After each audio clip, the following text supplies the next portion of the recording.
Bonjour à tous, je tiens à remercier tous les nouveaux abonnés, à vous donner des nouvelles d'Horus puisque je l'ai vu hier soir vraiment de mes propres yeux, hein, c'est pas une invention. Je l'ai vu, il était pas très loin de chez moi, à 4 mètres de la maison. Le retour est proche, j'ai très hâte, j'ai vraiment hâte. Aujourd'hui, je vais m'appuyer sur la vidéo de Marie-Pierre Dillenseger, spécialiste du Batzeu, qui a fait sa vidéo sur le mois d'avril 2024. Et je reviendrai pour vous apporter quelques précisions sur le Feng Shui à la fin de cette vidéo. Le mois d'avril 2024 est un mois du dragon de terre qui vient s'ajouter au dragon de bois de l'année.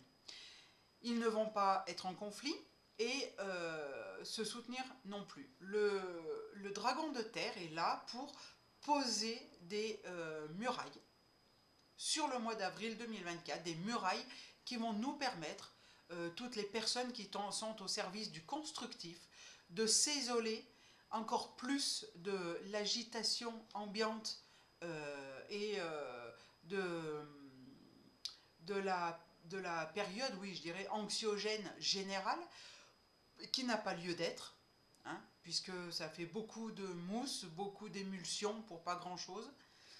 On sait qu'on est à la fin d'un monde et qu'un autre est en train de se construire. Meilleur. Ça, meilleur, quoi qu'il arrive. Euh,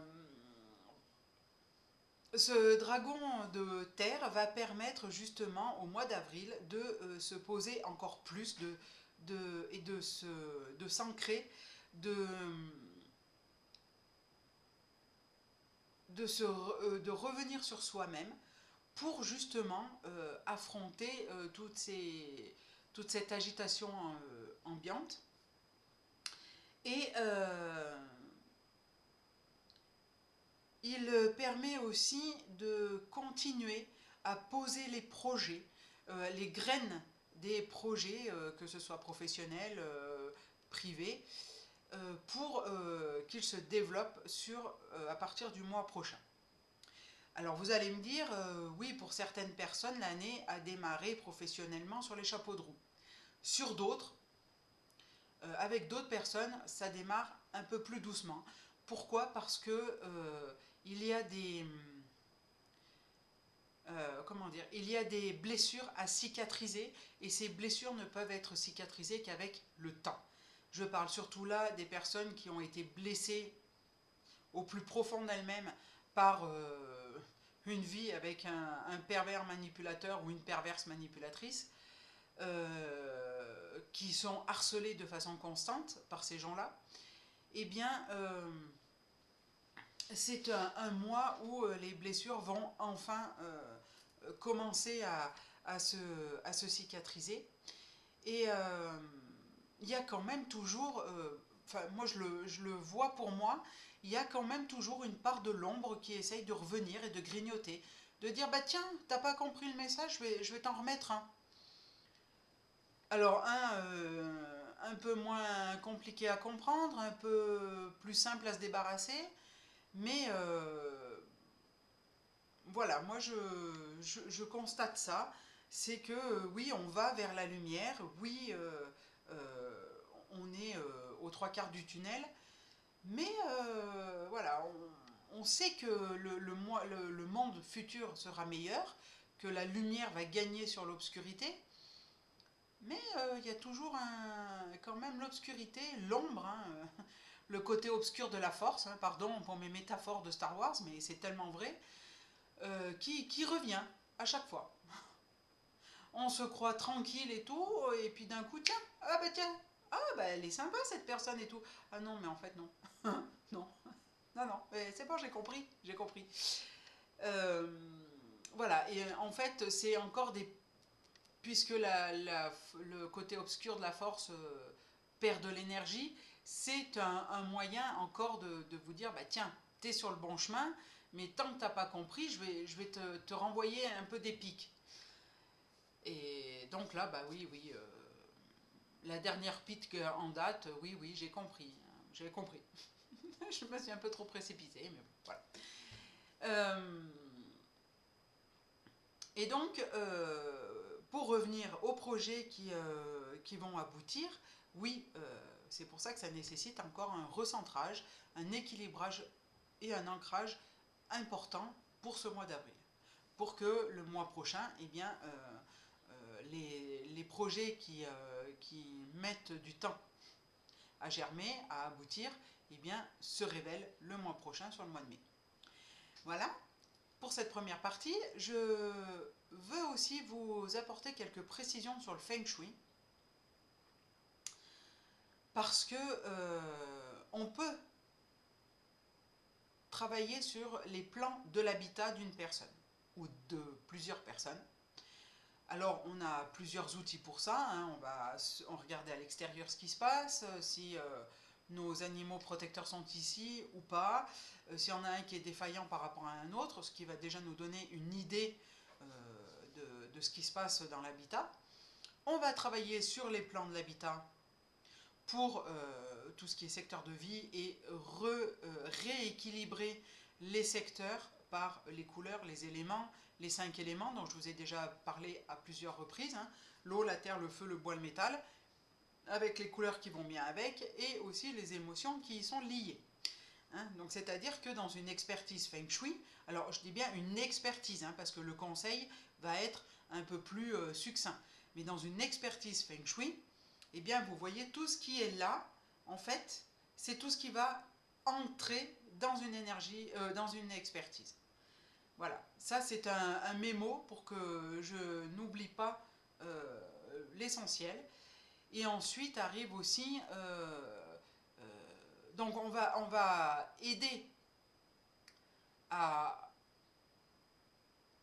résoudre, c'est un bien grand mot, mais on va permettre, disons, aux personnes impactées par l'habitat de se poser les bonnes questions et de se dire, ah bah oui, effectivement, là, il y a un petit souci là, il y a un problème là, etc., etc. Par contre, si l'habitat est nocif dès le départ, que la personne impactée va travailler sur elle avec de multiples techniques énergétiques, eh bien, en fait, la nocivité de l'habitat va atténuer tout le travail qu'elle va faire sur elle-même pour évoluer, pour avancer dans la vie. Et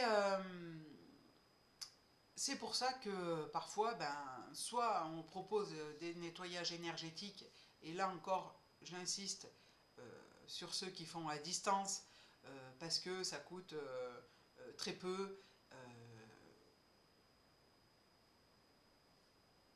Voilà, moi qui l'ai fait faire à distance, je peux vous garantir que ça fonctionne moins bien que quand l'énergie, enfin le nettoyeur, on va dire, passe au domicile, hein, voilà. Mais il faut dire aussi que dans l'habitat où j'étais avant, il y avait des forces quand même très fortes. Avec tous les événements qui se sont passés dans ce bâtiment, c'était quand même assez costaud. Et là où je suis à l'heure actuelle, ça va beaucoup mieux. Voilà, tout ça pour vous dire que tout ce qui est... parce que ceux qui, en fait, qui ne connaissent pas le Feng Shui, qui ne savent pas de quoi on parle, hein, donc voilà, moi j'ai un exemple flagrant qui va utiliser le Feng Shui pour m'attaquer sur certaines choses, mais en fait il n'y connaît rien. Donc ces personnes-là, bien sûr, vont porter atteinte à notre réputation, mais il faut minimiser la chose, parce que se dire d'être critiqué par quelqu'un qui ne connaît pas ce qu'on fait, voilà, hein. Moi personnellement, ça m'impacte beaucoup moins qu'avant. On peut critiquer la communication animale. Si on y connaît, on ne sait pas comment ça fonctionne, bah voilà, c'est de la critique pure et simple, par jalousie, par voilà, hein. Le le Feng Shui, c'est quand même un outil sérieux qui permet de dynamiser le chi, l'énergie vitale, déjà qui est dans notre corps, qui est aux alentours et surtout dans notre lieu d'habitat. Et qui permet aussi de corriger pour rééquilibrer les secteurs défaillants. Et après, ça va beaucoup mieux. Et que ce soit dans l'habitat, le lieu professionnel, le bureau spécifique, puisqu'il y a beaucoup de thérapeutes qui font des pièces annexes dans leur maison pour pouvoir travailler parce que les locaux professionnels sont trop chers. Voilà, ça permet ça. Et ça, par contre, les grandes maladies, oui, les grandes maladies, tout ce qui est cancer, Alzheimer, Parkinson et compagnie, ben voilà quoi, hein, comment dire, on solutionne,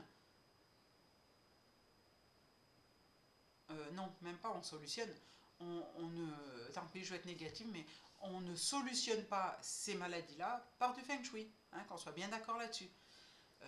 Vous avez un cancer, vous allez, ok, on peut rééquilibrer les secteurs de l'habitat en Feng Shui, mais vous allez suivre les conseils que vous donne l'oncologue, ainsi de suite et ainsi de suite. D'accord? Voilà. Ce n'est pas, on ne peut pas soigner, voilà. Après, par exemple, je sais pas, un habitat où il y a des étages, donc un escalier, dans un certain secteur, et qu'un habitant se casse la figure souvent, ou se casse un membre, une cheville, un poignet, le nez, etc. Eh bien, là, on va dire, bah oui, mais moi j'ai eu le cas. Hein. J'ai eu le cas d'une personne qui à peine arrivée dans cet appartement-là, dans cette petite maison, et ben, s'est cassé la cheville, s'est cassé le nez. Oui, et quand on regarde les secteurs, on dit bah oui, oui, effectivement, parce que là il y a un escalier, donc l'énergie, elle va en va-et-vient, et qu'il faut stabiliser l'énergie dans l'escalier. Le jour où la personne stabilise l'énergie dans l'escalier, eh bien, voilà, elle va beaucoup mieux. Mais voilà, j'insiste sur le fait que les grandes maladies ne peuvent être résolues par du Feng Shui. Voilà. Eh bien écoutez, ça fait bientôt 13 minutes. Merci de m'avoir écouté jusqu'au bout. Si vous avez aimé, partagez, likez cette vidéo.